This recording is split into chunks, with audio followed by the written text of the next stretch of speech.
Welcome to another opportunity to take part in contemplative prayer as we use art and scripture to inspire us and to help us to deepen our connection with God. I am Pastor Rob McPherson, and today we will be looking at Raphael's painting, The Transfiguration, and using it for our inspiration in our prayer time. The painting references Luke 9:28-43, which is a long section of scripture. And rather than reading it all, let me summarize it for you. Jesus took Peter, John, and James up a mountain to pray. And as he prayed, Jesus' appearance changed and his clothes became dazzling white. Moses and Elijah appeared and spoke with Jesus about his upcoming departure in Jerusalem, his death.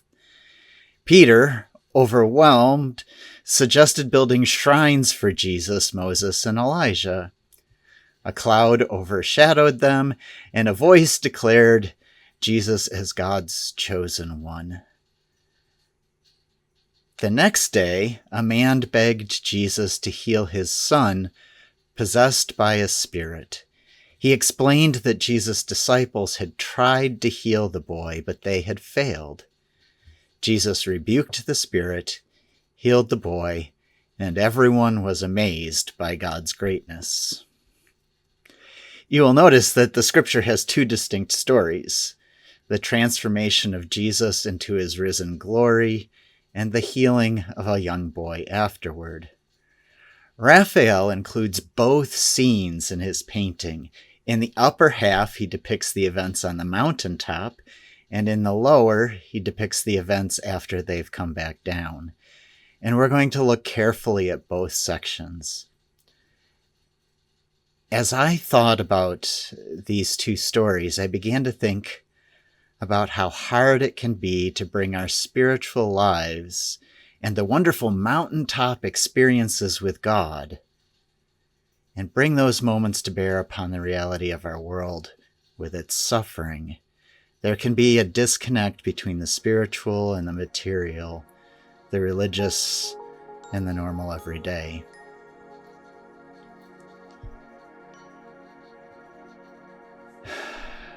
I'm taking a deep breath to prepare myself for our time of meditation.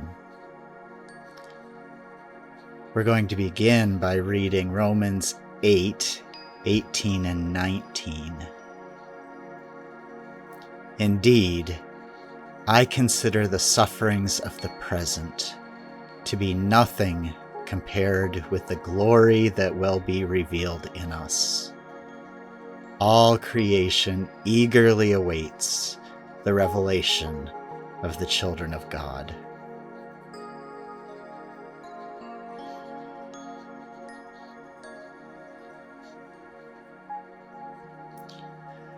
Another deep breath.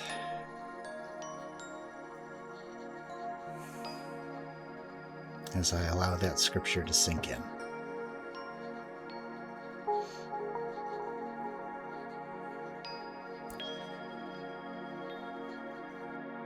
Let us now look at the Transfiguration by Raphael. Take in the whole piece.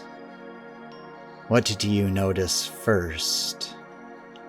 Where is your eye drawn?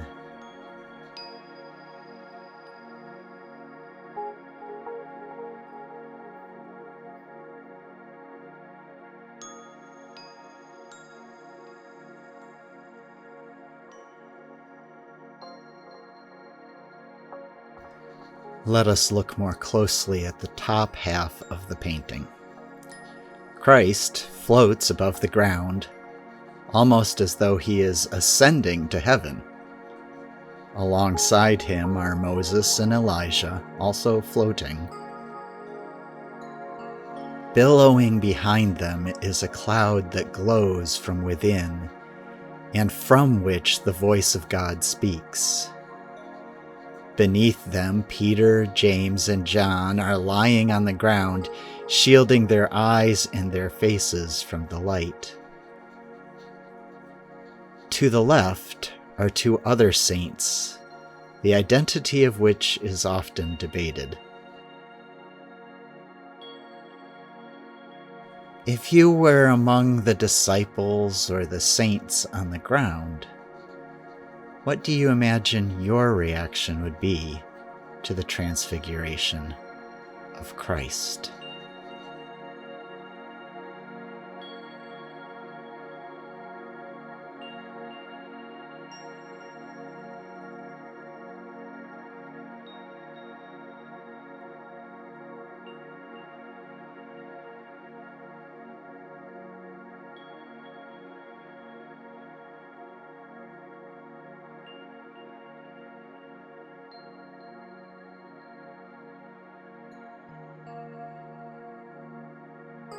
What might this revelation of Christ with Moses and Elijah mean to you at that moment?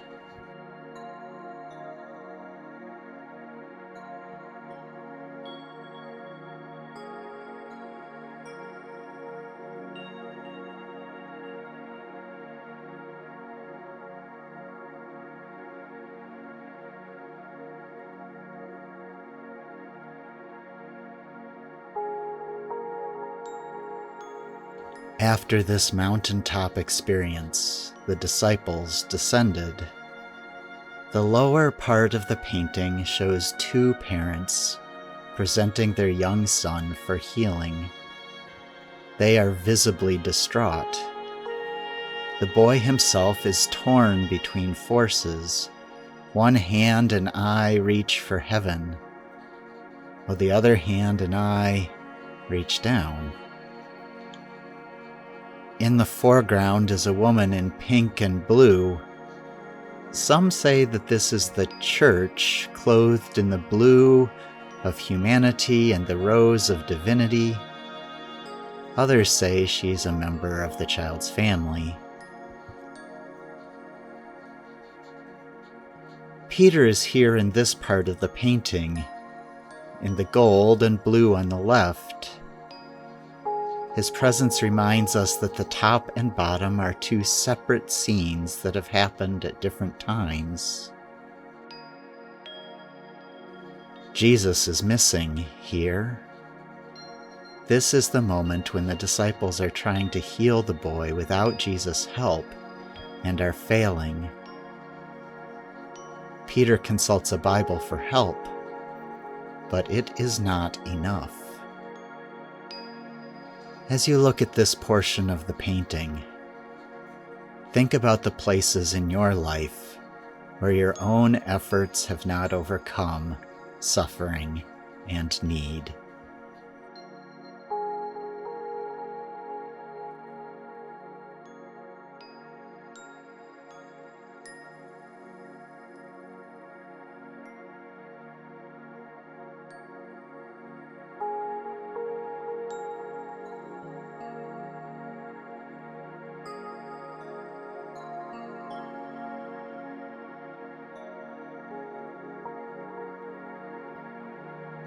Where does your life feel chaotic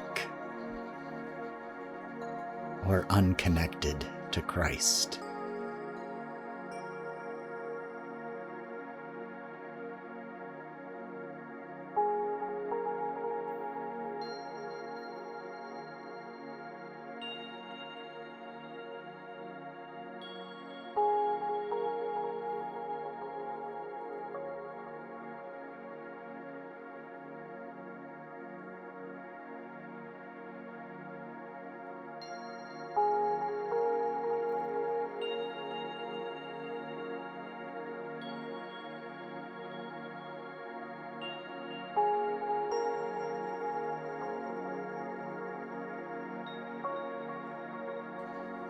Let us read again from Romans 8:18 and 19.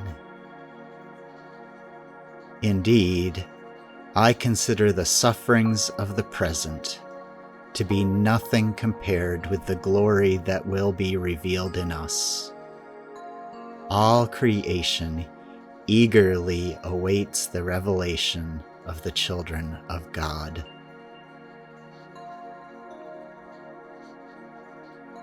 What revelations within yourself are you awaiting?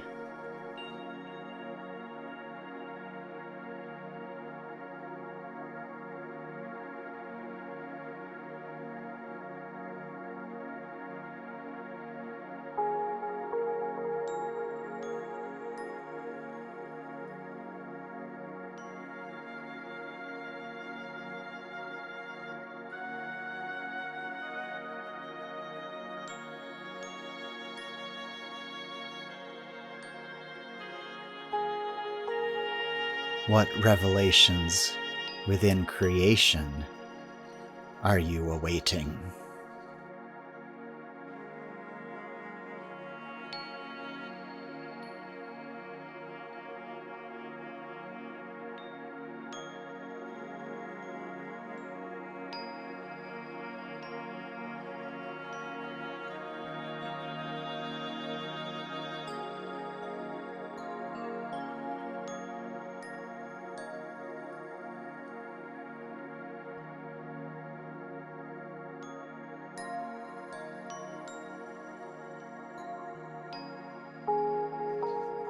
Begin to consider how these things may be revealed in your life as we look again at the painting.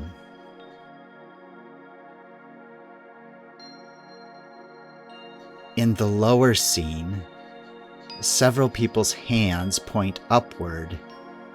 When put together with the upper scene, they are clearly pointing to Jesus. Goethe says that the two scenes are one: below, suffering and need; above, effective power and rescue. Each scene bears on the other, both interacting with one another.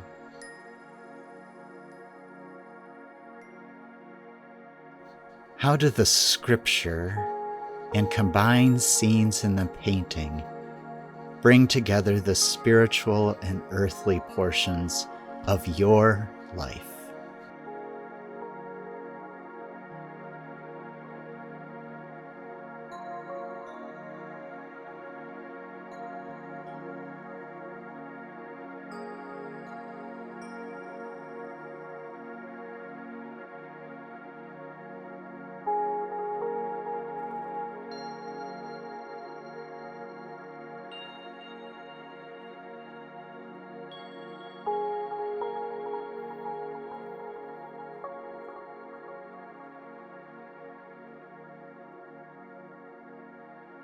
What message do you hear about the suffering and need you have experienced?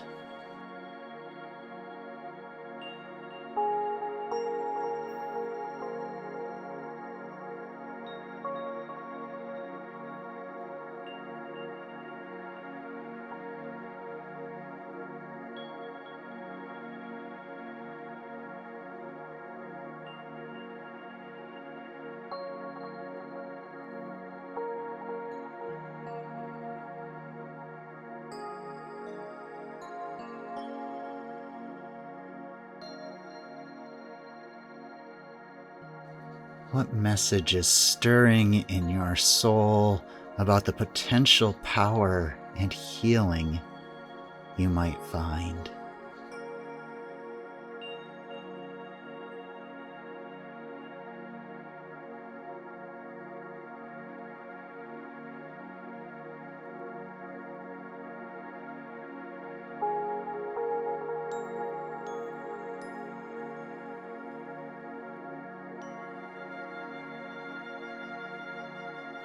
Listen for God's voice as you look at the painting.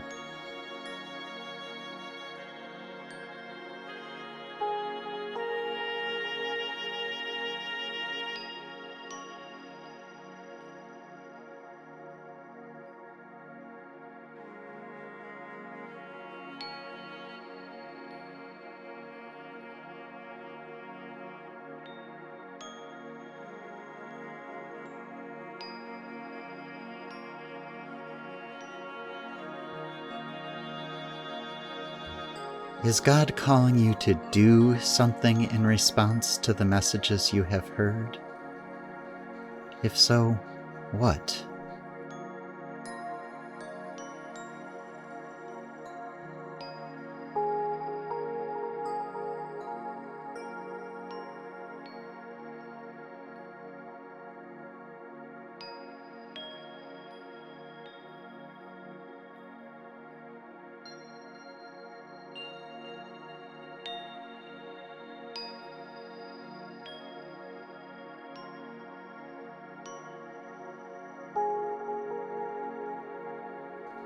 How might you find hope amid suffering?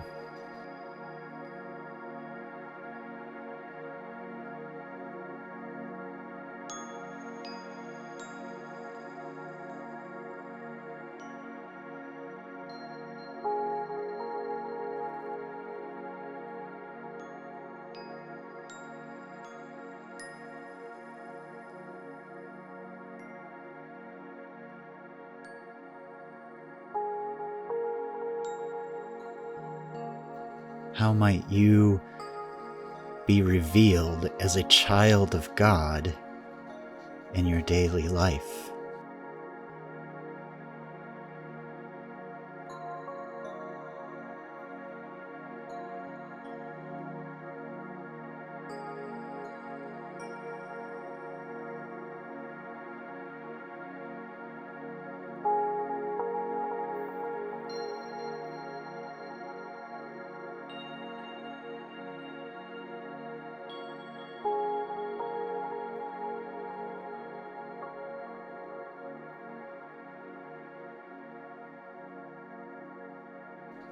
Finish up your time of prayer,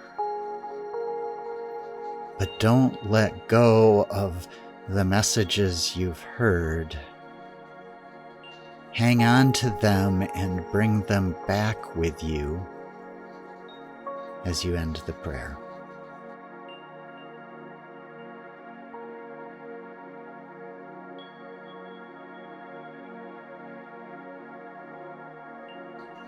I expect that this time of prayer is not really done. We are always working to bring our whole lives together in God. We are always a work in progress when it comes to applying the faith we have to the daily struggles that we have. I pray that whatever God's message or messages were for you today, that you can carry them throughout the week.